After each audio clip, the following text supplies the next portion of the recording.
сіздің атыңыздан осы тұңғыш президентіміздің даусымен бір әнді, бір жаңағы куплетін айтып берсеңіз сұраңыз.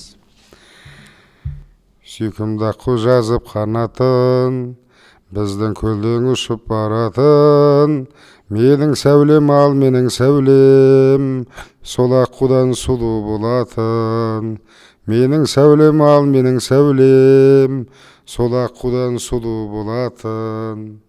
Айналайын ақ сәулем, үміт отың жақ сәулем, аққу боп көңілімнің самғашы бүгін.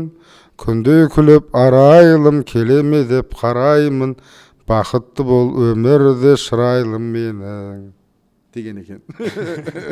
Керемет. Бұл негізі Жаркенттің жігіті айтады деп естігем. Жаркенттің бір жігіті гитарамен сол әнді айтады деп естігем. Иә, мен де осы TikTokта қателеспесем көрдім. Жалпы енді көрермендер сол жігітті осы подкасттың астына белгілесін. Егер көріп жатса, бізге қонаққа шақырамыз.